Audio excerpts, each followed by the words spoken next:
Good evening, everyone, and welcome to Mental Health Live with Musawo, Justine, Nakimuli, Kigozi.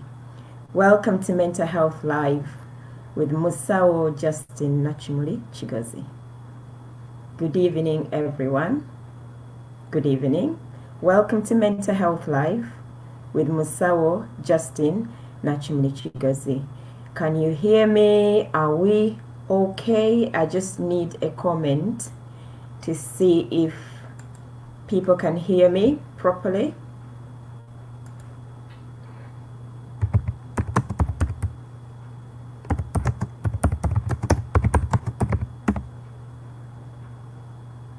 Hello, welcome to Mental Health Live with Musawo, Justine, Nakimuli, Kigozi. We are a bit early this evening. We are quite early this evening, but we are happy to start. It's only 1 minute before our start time. Ladies and gentlemen, Eid Mubarakah for those who are celebrating Eid today. A happy Eid, a happy Sunday to everyone, and welcome to Mental Health Live. I hope you can hear me. I hope everything is okay before we start.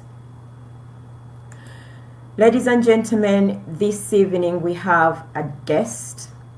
Our guest is a young person, born and bred in the diaspora, doing really well. I read about his profile and I was amazed.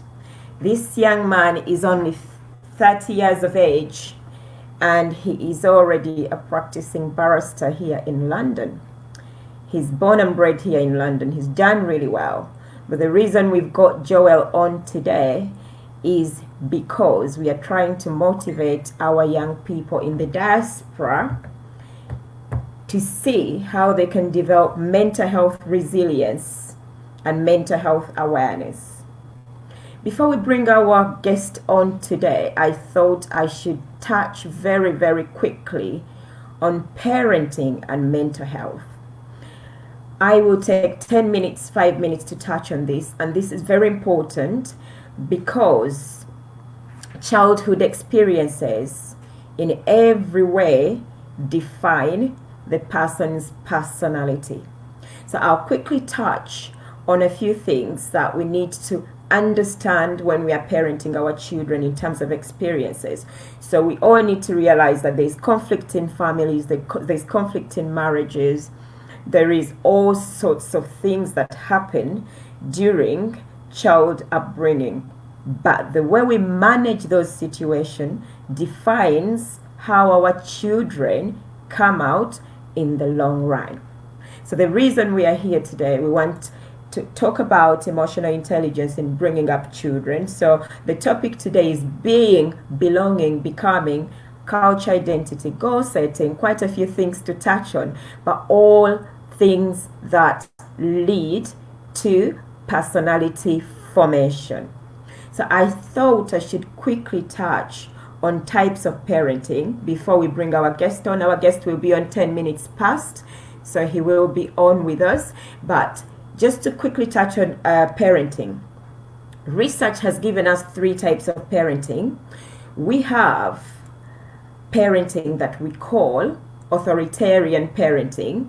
Authoritarian parents are parents in authority. Whatever they say goes and nobody challenges it. Then you have authoritative parents who are very democratic. So in families like this, you will find family meetings. Children can explain if things have gone wrong. So they are very flexible in their ways of dealing with children. Then you have permissive parents who are just friends to their parents. It's an indulging relationship and they rarely discipline their children and they have no expectations of their children because they see them as their friends. And then we have uninvolved parents, and some of these, some of these parents can live in the household but they're just not involved. They provide food and they're there but they're not involved with their children. So those are the types of parenting that we've got. It is not one size fits all. So research shows that you can pick and drop from one type of relationship. So you can be a permissive parent, but also authoritarian, but also you can be balanced, but it's not one size fits all. So those ways of parenting normally will determine how our children come out in life. And we have to be very careful in terms of how we use these ways of parenting to look after our children. The guest we've got on today will be talking a lot about his experiences, as a child, but also how these experiences have helped him to achieve what he has achieved in life. At the moment, we have a lot of struggles, especially in the diaspora, with gang lifestyle, drugs, but the trigger for all that shows that our children struggle with mental health, and we don't know how to support them. We don't know how to identify these symptoms. So in the long run, they start to self-medicate using alcohol and drugs. And then in the long run, they struggle to achieve. So these are some of the things we're going to touch today as I wait for my guest to come through. And I think what we need to do as parents is to think about where we are at in our parenting styles and what we do best, and how we can use those ways to support our children in this very, very stressful time, especially with COVID at the moment. We need to be able to identify what is going on in terms of mental health. I've got my guest here today, so he's in the waiting room, and I'll let him join us. He's just disappeared. He will join us in a minute. Joel Semakula. Joel Semakula is a Pupil barrister at the Landmark Chambers in Holbom, as I mentioned earlier. Hello. Hello, Joel, and thanks for joining us today. Hi. Yeah, it's a pleasure to be here. Thanks so much for having me.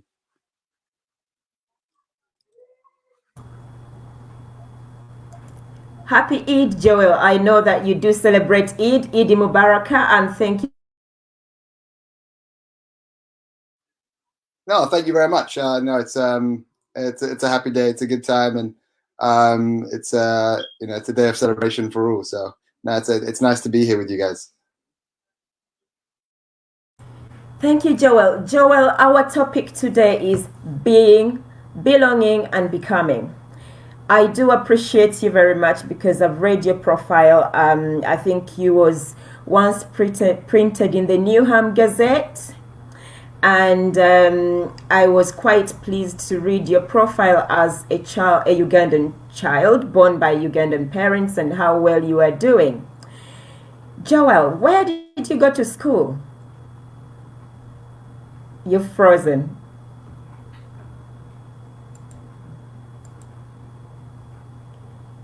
I think while we are waiting for Joel there so I think we've lost him at the moment. I'm back here. Did you hear my first question, Joel? No, sorry.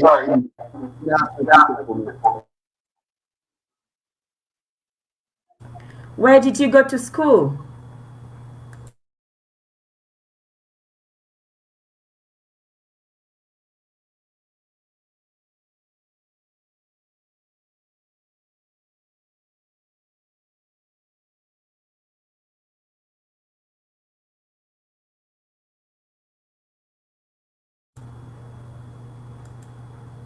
I think we're struggling with Joel's network at the moment, and as we wait for him to sort out this network, we were looking at childhood experiences.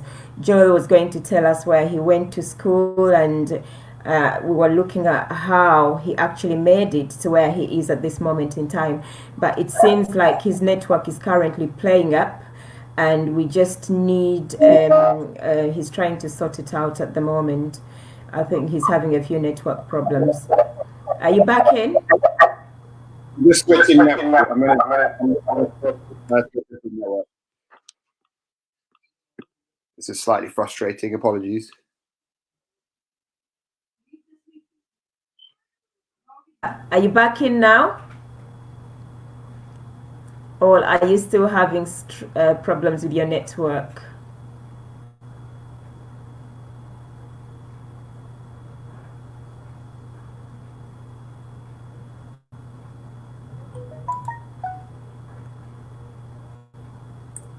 Unfortunately, we are having a few problems with Joel's network at the moment.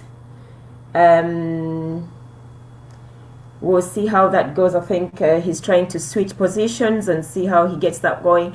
But this is very important, and it would be nice for for people to watch and understand, because this young man has had a journey that many people can appreciate and learn from. Once we get this network problem sorted, I think we will be okay. But at the moment, we are struggling with network. And as soon as he comes back in, we will be able to catch him live and well in terms of what we are trying to talk about. I think we've sorted it now, and let's see. Are we in now, Joel? Yeah, it should be much better. Good out now, so sorry. Thank you. Brilliant. I was just checking in. Did you attend a public school, or did you attend a private school, Joel? I attended a normal comprehensive school in the UK. So, yeah, it was a non-fee paying school. Yeah, pretty standard. Okay. Did you know your parents' expectations from the time you went into school, or did you have expectations of your own? That's a good question. I think there's 2 points to that. Anyone who knows my parents are in education. My dad's a teacher.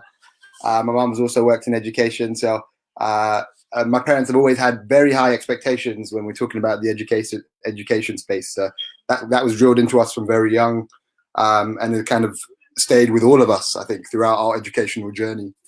I think for myself as well, I've always had very high expectations of myself, and I've often been in environments, for example, the school I went to, where even though, for example, a lot of the kids that went to this school didn't come from particularly wealthy backgrounds, or perhaps didn't necessarily have two professional parents at home, it was a type of environment that really nurtured young people, regardless of where they started. And our teachers and staff had very high expectations of us as well.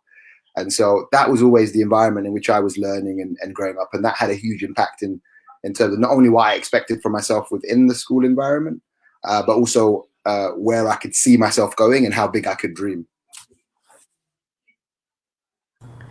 That's very interesting. Did you start dreaming this big at a very young age, Joel? It's funny. I think it's not a surprise probably to a lot of people in my life that I am in the law now. If you'd asked me when I was about, I think 11, 12 maybe, what I wanted to be, I think I wanted to be a police officer, interestingly. I wanted to be a police officer for a long time. I think part of that was driven by, there used to be a show here called The Bill, which is like a police show. It's not on anymore. And I have these memories of sitting down with my dad when we were very young, watching. It used to be the thing we used to do together, watch The Bill, and I loved it. And I think that was first kind of. I didn't know any lawyers. We didn't really have lawyers in my family. And I didn't grow up around lawyers. So I think that was for me an understanding of what I understood. If you wanted to be in the law, what you could be doing. But I think my dreams got a lot bigger from really from like when I went to secondary school. It was the kind of people we were exposed to, where the students from our school were ending up and going. That gave me hope as well. That I mean, being a police officer is a great job if that's what you want to do, but also that I had all these other options and things open to me as well. And I've always been a big dreamer, and I think it's part of what's kept me going. Wonderful. When you used to watch The Bill, I know that I used to watch that program, and most of the things that came out, there used to be a lot of children being chased around for drug dealing and knife crimes and all sorts of things, and that was very prominent. And as you mentioned, you are a child from East London, and I'm sorry to say, but East London area is known for all sorts of drug issues and knife crime and gun crimes and all that kind of thing. What really kept you away from that sort of lifestyle, from choosing that sort of lifestyle? No, I think that's an interesting one. I mean, I grew up, the place I spent most of my childhood was this place called Stratford, and the Stratford of today is very different than the Stratford that we grew up in. So the issue of youth violence and possible gang life and those being influenced, I think a lot of young people that grew up in the Stratford that we were growing up in and going to school in Forest Gate, which is just over where I went, that was it was challenging. I have people that I went to school with who unfortunately did find themselves in that life. I've got even cousins, for example, who struggled with that.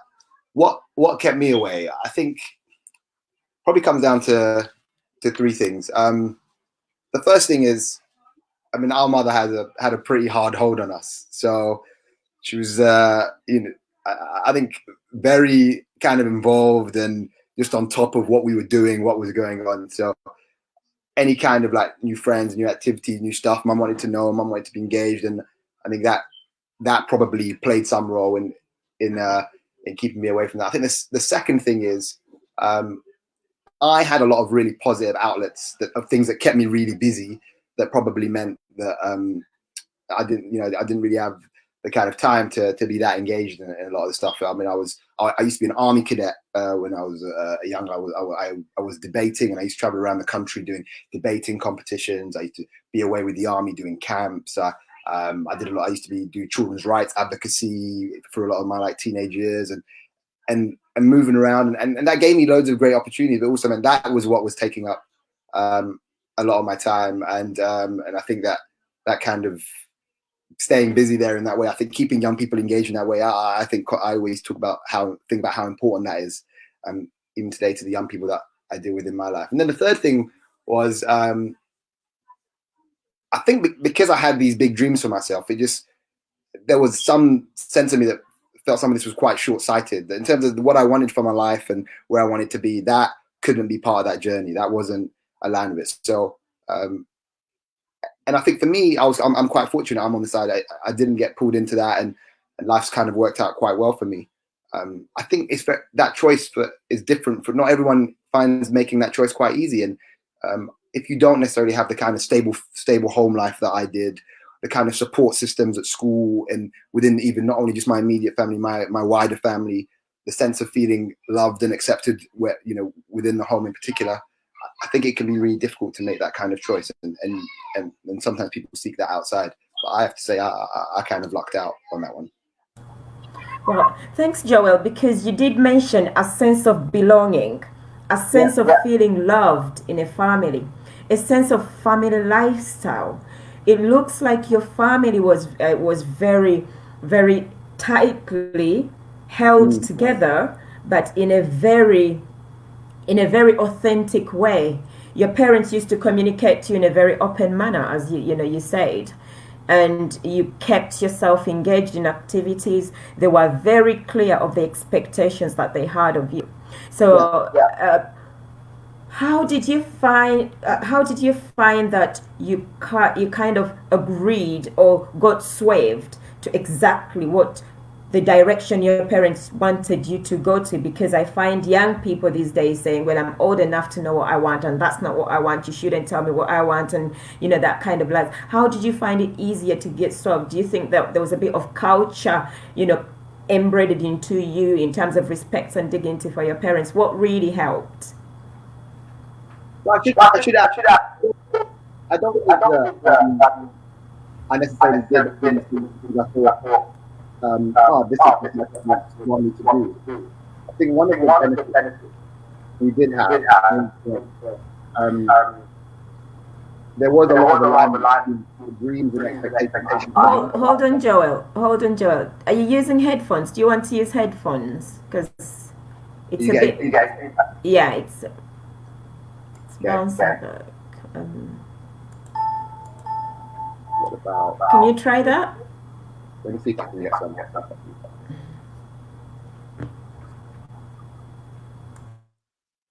Give me one moment.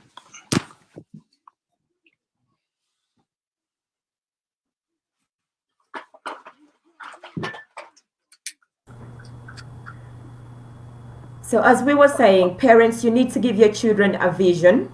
You need to be very, very clear of what you expect of your children. The young man I've got today was saying to us that, you know, his parents were always very clear of what they expected of him. His parents were open in terms of communication, and they engaged him in everything that was, you know, happening. These days, what we have is, as we were talking in the beginning, parenting which is very authoritarian. I say and you do. But we are in a community where we have to share. This young man was just saying to us that his parents were very open in communication and they were very flexible. They knew what they expected of him and they sold that vision to him. And he picks up that vision and ran with it through all the way because he knew exactly what his parents wanted. And that helped. So we need to be able to communicate our visions to our children so that we can carry it with them. Yeah, Joel, we were talking about how you managed to run with your parents' vision and how you respected that, and without saying, well, you know, you shouldn't be telling me what to do, I'm old enough, and that kind of thing. How did you know how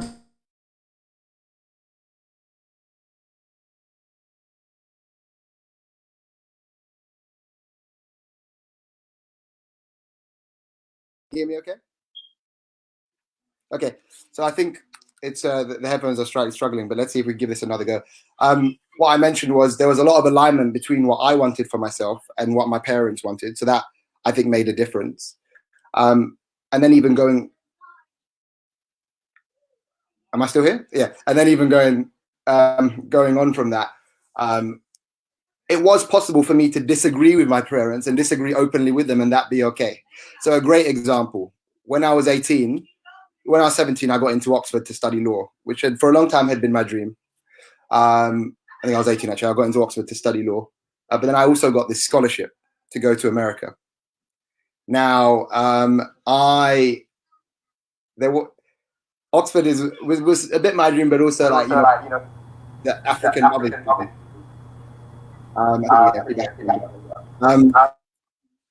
But when I made that, I was able to make that decision to pursue the route that I wanted and disagree with my mum at the time and pursue something that perhaps necessarily she didn't want, and still feel okay that I was going to be counseled and I get a view as to what she thought was the right thing. But ultimately, once I'd made that choice, that I'd be supported through it and it would be okay.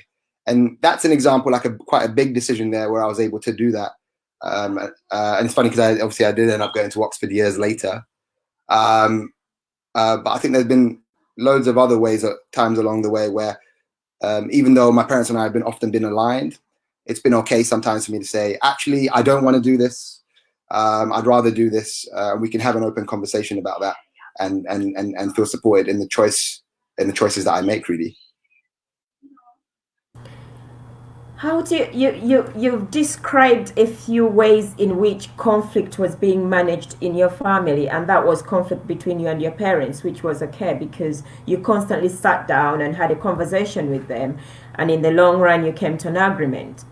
How did conflict between your parents, your mom and dad, affect you as children? Did you feel dragged in it? And you don't have to answer this, because the other thing we are looking at about childhood experiences is that the evidence out there now is that when there is a conflict between two parents, the children are dragged into it, and then it impacts on their mental health and development as well. Did you ever feel dragged into any conflict between your parents, or did they stay very clear of that? So there was definitely conflict in the home at some stage between my parents, and we knew that conflict existed. But the short answer to your question is no. We were never dragged into that. Our parents were, when they had some of their issues, they were dealing with them. That was what they were dealing with. But we still knew we had two parents that loved us a lot, that were willing to work together when it came to doing things that involved us, and then dealing with whatever it is that they dealt with in their own way. So I think in that way, I think actually was a very healthy, positive way in terms of dealing in terms of how they dealt with that conflict. And I don't have very negative memories of that, for example. That's amazing, Joel, because of course, your mental health was protected. Your health was protected, and that has given you some really positive experiences of your childhood that have actually shaped you into a very, I can see, a very emotionally intelligent person. I was just reading some of, some things that you write on your LinkedIn pages, and the people you interact with, and the role that you're doing at the moment. You are a pupil barrister, is it? Yeah, yeah. Could you explain that? What does that mean? You're not a barrister yet. What are you doing at the moment? So the route to becoming a barrister is a long and arduous one, but let's just say the final stage of becoming a barrister is this year-long thing called pupillage, and the best way to describe it is almost you're an apprentice barrister. You work under very senior practitioners in the field, and during that year, you basically have to be a sponge, just absorbing everything you need to learn for when you switch from being a pupil barrister to a full barrister, effectively, who can take on their own clients, which happens at the end of the year. So I'm in the very final stages of that process. It's one of the most intense years of one's professional career. There's a lot riding on it. So you're taking on your first hearings, first clients, first all this work and time that all those exams, everything you've studied. It's time to really put it in. And then at the end of it, you reach that pinnacle of hopefully that dream of finally being a fully qualified barrister who can build their own practice and begin to move forward in the field. So that's the kind of stage I'm at now. Wow, well done. Basically, we are proud of you as a Ugandan child. I mean, I don't think there's many black barristers in London, because I was reading, I think you're one of the youngest at the moment, standing out there. You did mention something about being like a sponge and taking all this in. You've gone, at the moment, do you have 2 degrees or 2 degrees or? Yeah. Like I said, I did my undergraduate in the States. I did political science, and then I came to the UK, back to the UK to study law. And so I did that at Oxford. And then part of the training for the bar is you've got to do a professional course, and that takes another year. So let's just say I've done more exams in my life than anybody really should put themselves through. But it's been a somewhat. There's been a lot of years in education, but I've really enjoyed them. What supports you with your mental health and resilience? Because I find young people just struggling with A-level exams, with GCS exams, but at your age, you've done more exams than anybody can ever do, and yet you remain, strong and resilient and mentally healthy. I had to think about this because I knew it was coming. I had to think about this question in particular. The first thing that comes to mind to me is, when I was in school, or even early on in university, we just weren't talking about mental health the way we are today. So that's changed, and I think really for the better. I think personally, I think a lot about my my mental health and the way I think about my physical health. And there's things that I do, particularly given I work in a really high-pressured environment, often work quite a lot, and just regularly checking in with myself to make sure, see how I'm doing. I mean, I try and really stay on top of that. In terms of real things that I use, the type of things that really work for me is it's really important, for example, to stay active. So just keeping up my exercise regimen, that makes a difference to my mental health. Every morning, when I start my day with a gratitude journal.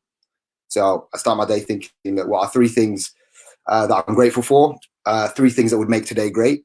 And at the end of the day, I end it, same journal, saying, look, what are 3 things that made today a good day? What's 1 thing that would have made it better? And I also start with an affirmation, right? And so like that's something that really works for me. I'd say another part has constantly been maintaining perspective. So, I mean, we read these resumes or you read my story, and I think as much as I can describe all these successes, I could probably give you a just as helpful and long like failure resume or CV of all the things that didn't quite happen or work out the way I wanted to, of the fact that to get pupillage took me 3 years and about 50 rejections, right?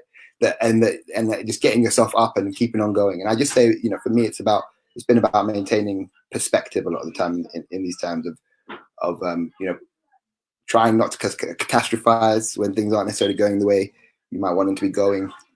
Sometimes seeing an opportunity when you may have a plan or an idea of when something's supposed to happen, but it doesn't always happen in that way. But so, for example, for me, when I didn't get the job right when I wanted to, I ended up with 2 fantastic jobs in between that have really had a really positive impact in terms of the kind of practice I'm going to be able to build as soon as I'm done with pupillage. And so just constantly maintaining that. And that's one of the things I recently wrote on my LinkedIn page. Really just, I wanted to offer some support to people who are on their barrister journey but haven't quite made it this year. And it's, or going through what I went through there, where you give it your all and at the end of it, you come out with no job and you've got a year you've got to find because you've got to try again, and how to maintain that resilience. And then the final thing is about being open to asking for help and seeking help when you need it. And sometimes that means professional help.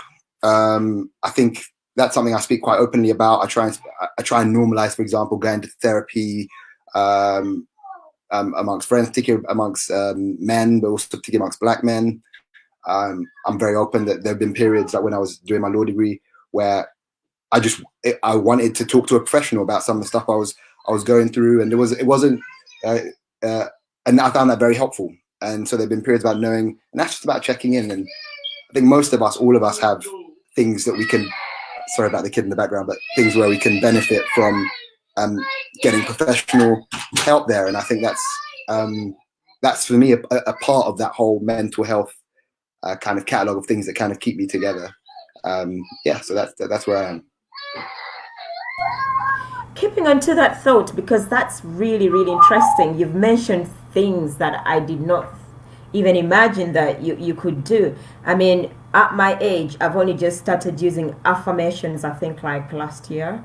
I've only just started using gratitude journals after I started mental health. How did you get this awareness? Because not very many young people know it. And most young people that I meet and say to them, listen, you can come and get professional help. We can support you with counseling. Come and talk to us. They say, that doesn't help. How did you get aware of all these things, and what message would you give some young people out there? Okay, so the first thing is, I think I had a pretty similar attitude towards therapy or counseling, because I think a lot of us think that you only go to therapy when there's a catastrophe, like you're on the brink of some mental breakdown or something. And I think, to be honest, I had a really good friend who's the one that really got me thinking about this, is that if you really think about your mental health, like your physical health, like something you need to keep going, most of our lives go through peaks and troughs, or we have some pretty high stress situations where our own resilience sometimes will get us through, but sometimes it's helpful just to speak to somebody who can help you reframe how you're thinking about these issues. And so when I was a student, it was free to go to counseling. So I went, it was free. It was like, why would I not go? I would check this. When I had this really stressful period near the end of going through my law exams, and I put a lot of pressure on myself I wanted to come top of my year. And so, in terms of dealing with that pressure, it was sometimes helpful just to speak to a professional. And it was just talking therapy for an hour a week. And I did that I remember doing that for 8 weeks, and it was great for a term.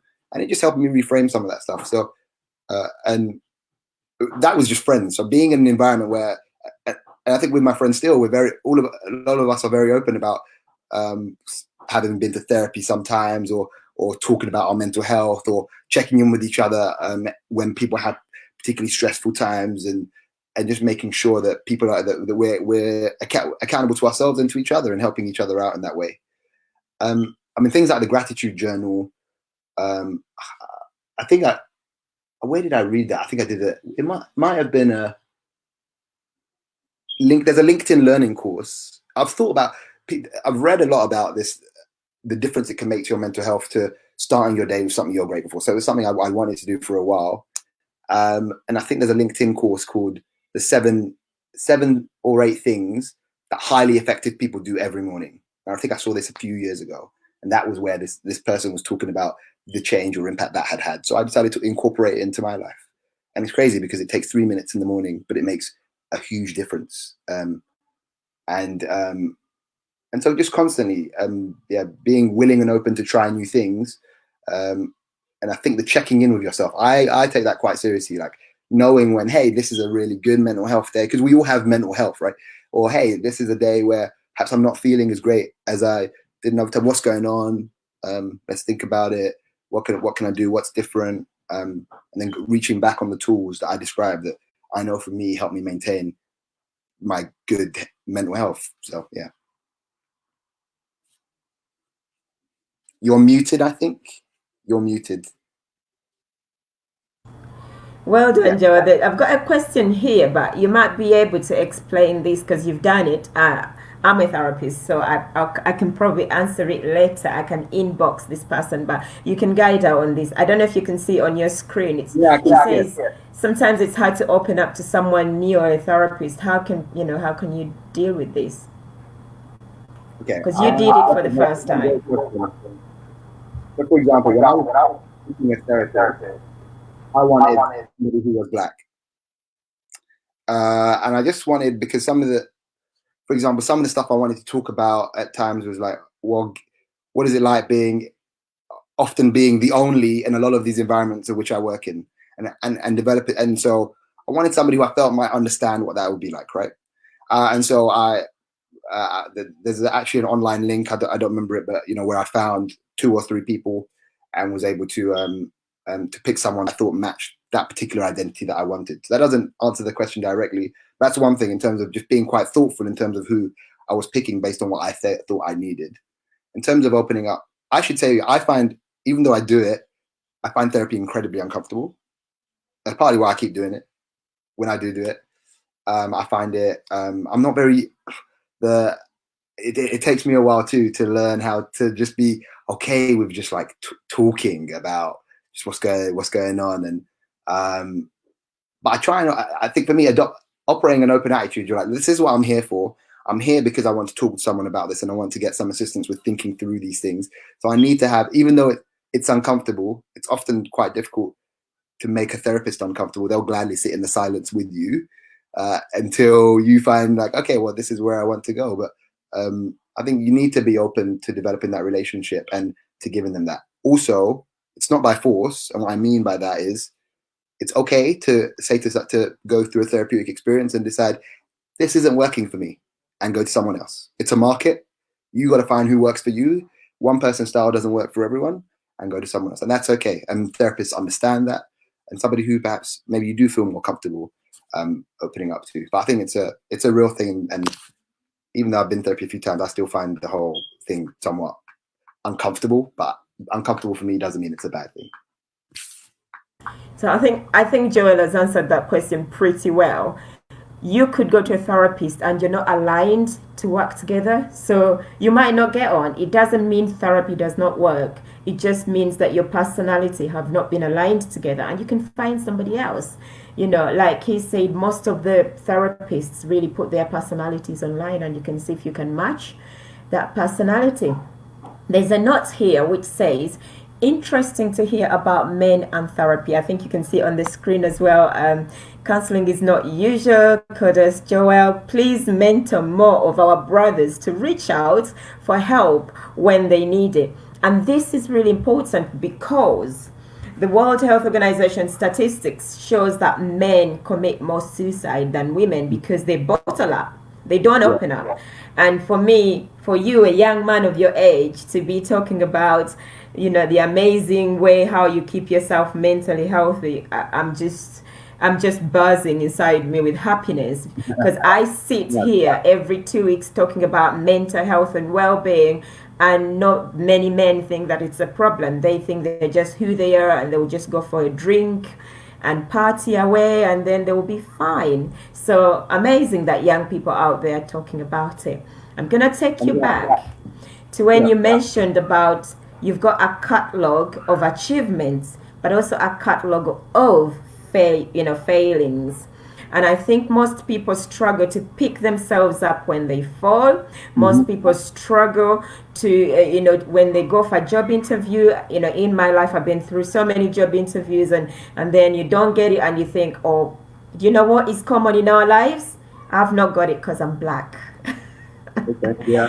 And then our children go to school saying, oh, Mom, this teacher doesn't like me because I'm black. I mean, Joel, how did your color, race, did your color and race affect you in any way, or have you always been pretty screwed on in terms of what you want to do?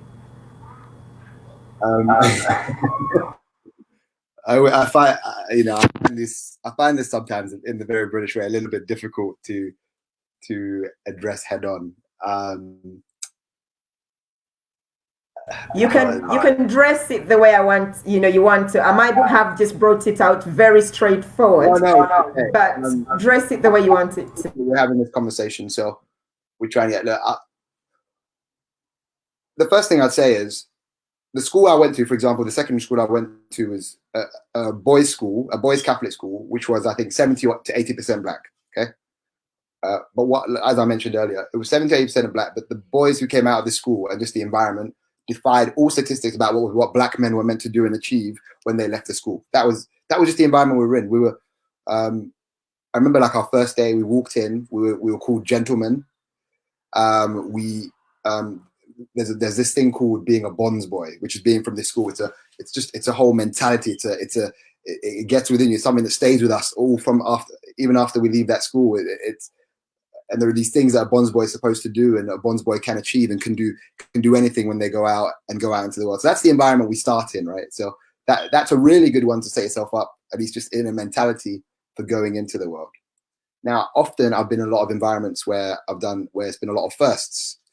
So, for example, I was the first student from my school to ever get a scholarship to go to the States, or the only, right? So when I was in investment banking, there were very, of the 140 or something of us that started that year in the analyst class, there were about 5 of us that were black. Or even at the bar, as you mentioned, the number, there are very few black barristers.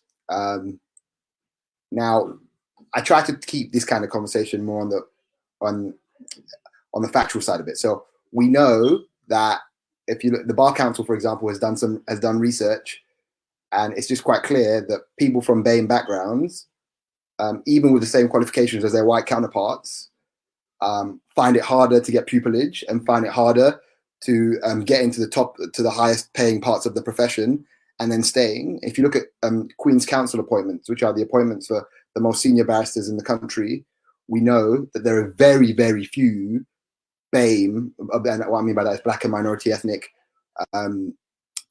Queen's Counsel, so making it at the top end of the profession. So what we know is just looking at the numbers and the raw numbers, there's something going on here. What it is, I can't predict it for anyone. I can't say, but we know there's an issue. Now, I felt like, I guess it's better to say what my approach is. My approach is I've always felt like I need to work really hard. I need to, when it comes to the qualifications piece, I need to get the highest level of those qualifications I can. So that is not an excuse. So they can't say that I don't have that part. And if people are pushing those doors against me, I just keep pushing back. If it means that I will be the only one, if it means that there's no one else that looks like me within that environment or no one with my background, and I'm going to be the first, I'm okay to do that. I keep pushing and just try and focus on the parts that I can control.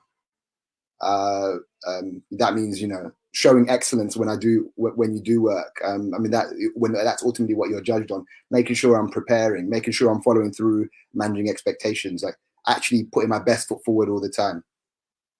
The rest of it is, it can be challenging for those of us who are trying to do this and as like some of on the more pioneering end of it.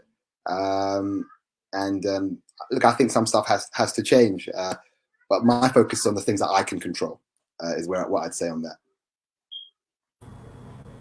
Thank you, Joel. I like the factual part of things because I know you're a lawyer and you're very factual in what you say.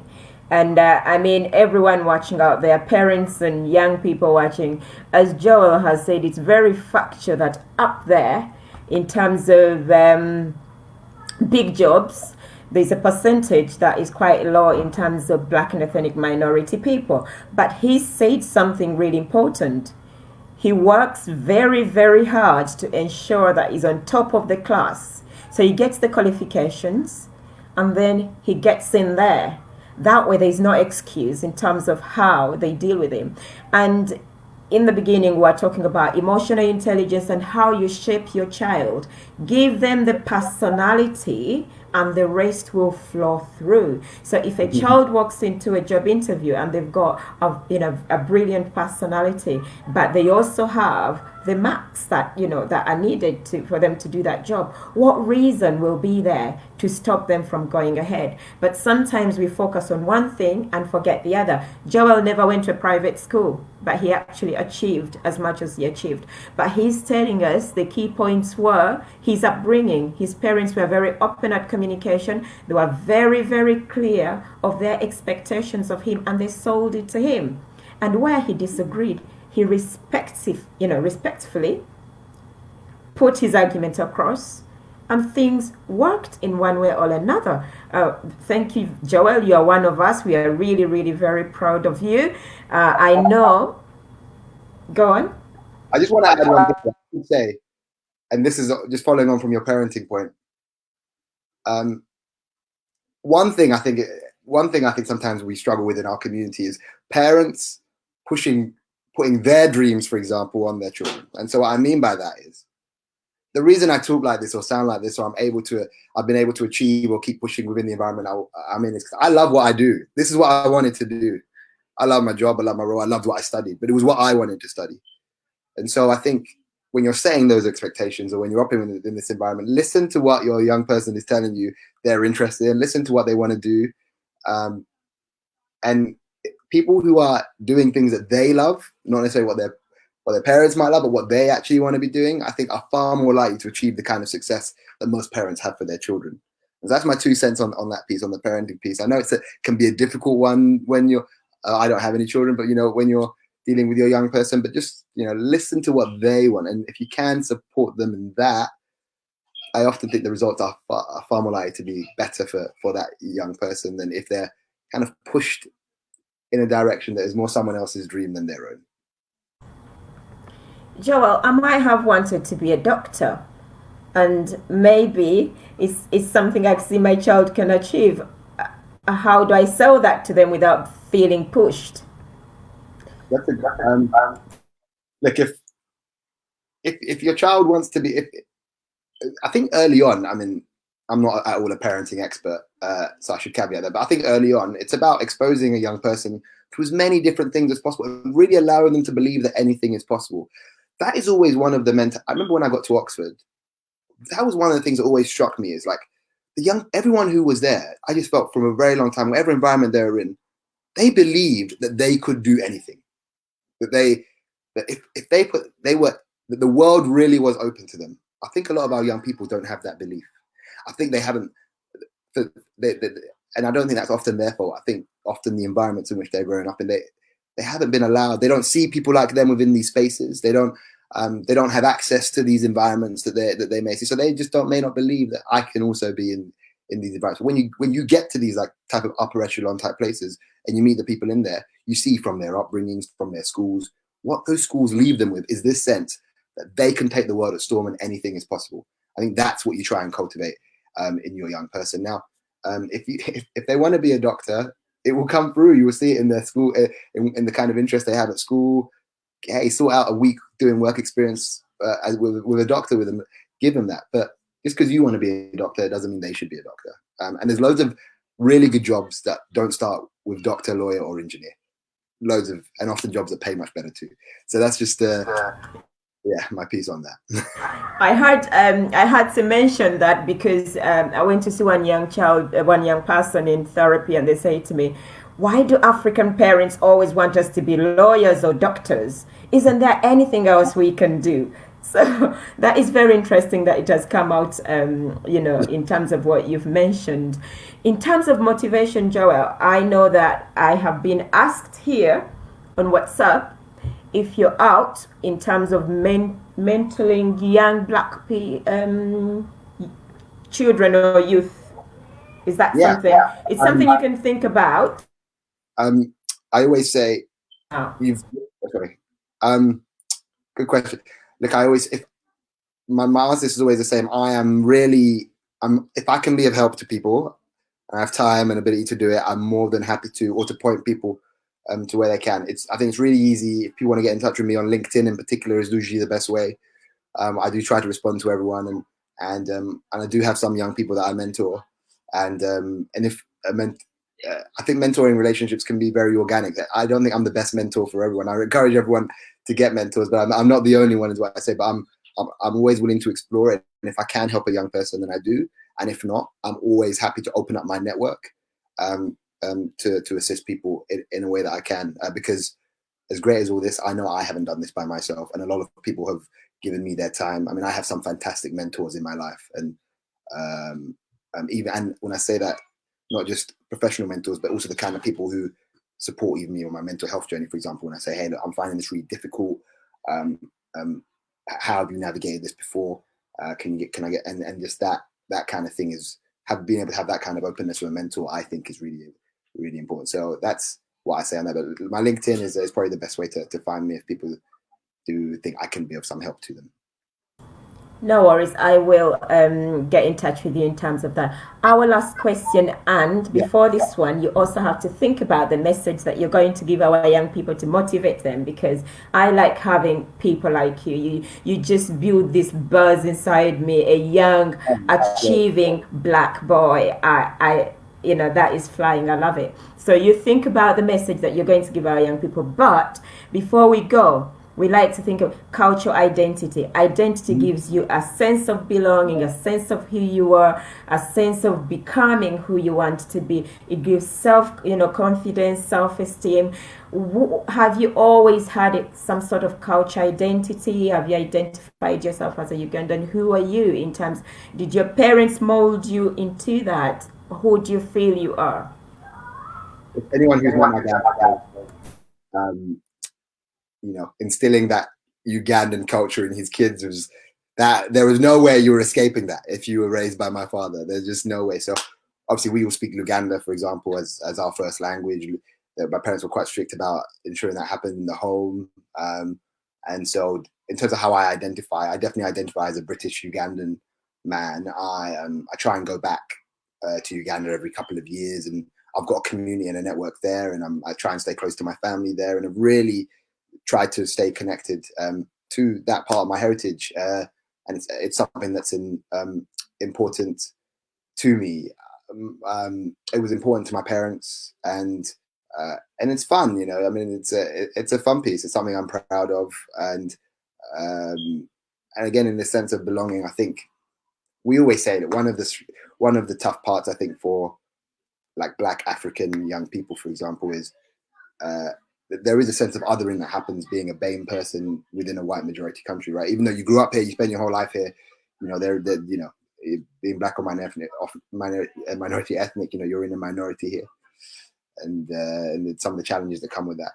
And then you go to spend time in Uganda, for example, and it's quite clear you're also othered there, right? So you're not necessarily Ugandan enough to be within that environment and those other aspects. And I think a lot of people sometimes do struggle with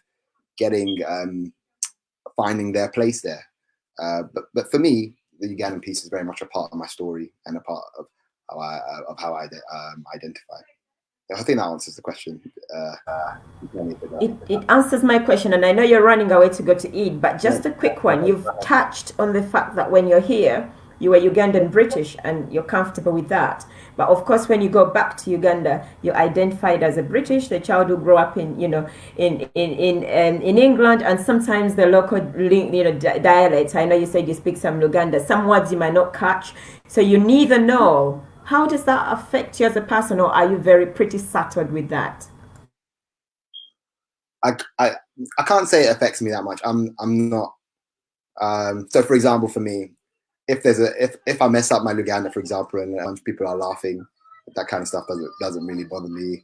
I'm very. I like being this hodgepodge of like these different cultures. They both make up a part of who I am. So I'd say, look, it doesn't have a huge impact on me. I think it does have a big impact on some other people, and I think it's something that a lot of minority ethnic people struggle with, and I think you've got to find your own piece with it. I'm a bit like sometimes I think it's just unfortunately the way it is, and you kind of have to find some way of grounding yourself.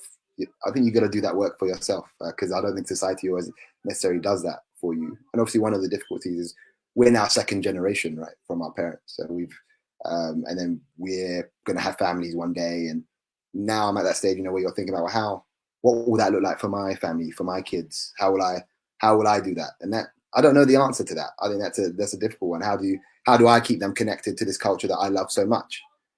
And that's a part of me. I don't know, but I think it's a challenge that stays on. That continues as our generations as we move forward. So that's Thank you very much. Our last message, please, to motivate our young people out there, Joel. So I say three things. Sometimes when I say that, I realize I really have been in barrister training, because that's what barristers always say. They always have three things to say. I'd say the first thing is focus on the things that you can control. And I said that earlier. You're at a stage now where you have such a hold in terms of where your life leads you, where your destiny takes you. Focus on those things and give them everything you can. Because that does sometimes mean giving up the stuff you want today for the stuff you want tomorrow. All right, so that's the first piece. The second piece I'd say, and it's the way I live my life, is those that don't ask don't get. What I mean by that is, just to give a story, for example, when I was 17, I was chosen to be one of the young people to meet then Prime Minister Tony Blair to talk about some of the big issues affecting young people. And I was sat, there was a big photo opportunity, and I got to stand actually directly next to the Prime Minister, and I said to him, I would like to, with all the cameras flashing, and I kind of wanted people to hear us, I'd like to be a barrister. Your wife is a very famous barrister. Her name's Cherie Booth, for those that don't know. She's a leading QC. I thought, can you please give me work experience with your wife? Because it was quite public like that, his aide came over, they took my number, and a couple of weeks later, I got a phone call from, I was at school in sixth form, and I got a phone call and said, "Hi Joel, this is Cherie Booth." And so like that's it. And I tell that story because I always say to young people, don't be embarrassed about asking for what you want. And especially as a young person, people listen. And we get so scared. What about if they say no? That's the worst thing they can do, is say no. And guess what? Most of the time, they never say no. People are open to helping young people and doing it. So if somebody's doing something you find interesting, and they're on Twitter, direct message them on LinkedIn. Right, do a bit of research yourself. Don't ask them very basic stuff. Do a bit of research yourself, and then see, like, build those relationships, build those connections. Ask. That's the way to kind of I think to get. And then the final thing is, and this is about maintaining perspective. Look, this is a journey. We're on this for a while, and the journey, sometimes things don't go necessarily the way you want. I always say, look, every no gets you closer to that yes. But it's okay. Be okay with the journey and what you pick up and what you learn along the way. So yeah, those are kind of my three notes I want to share. And the world's your oyster. I mean, it's good luck. Wow, Joel, thank you very much for joining me today. I mean, it's been amazing. You've got some lovely comments here. I've been flashing them on the screen. I don't know if you've seen some. A lot of people are motivated by you, Joel. And for me, reading your brief and your profile on LinkedIn, I thought this is the right person to motivate our young, children out there. I mean, it is worrying because I go into prison in my career, and when I look at those prison lists and I see children of black and ethnic minority, I mean, I cry out to, and I think, what is going on? If we are the minority in this country, why does this prison has 20 of us? That's too many. And just seeing young people like you out there doing it for our flying our flag and that kind of thing, it is amazing. And we need you guys on board to mentor a lot of the young children out there. If you remember, if I came in this country alone, now I might have 4 children. My 4 children will have another 6. So we are getting bigger and wider. So we need you on board. Thank you very much. Thank you to our audience out there. There's so many comments. If there's any questions and answers, Joel, I'll forward them to you. But I know you've got to go celebrate your Eid. Idi Mubaraka, and thank you for joining us today. We really appreciate you. Thank you. My pleasure. Thanks for having me. All right. Bye. Bye.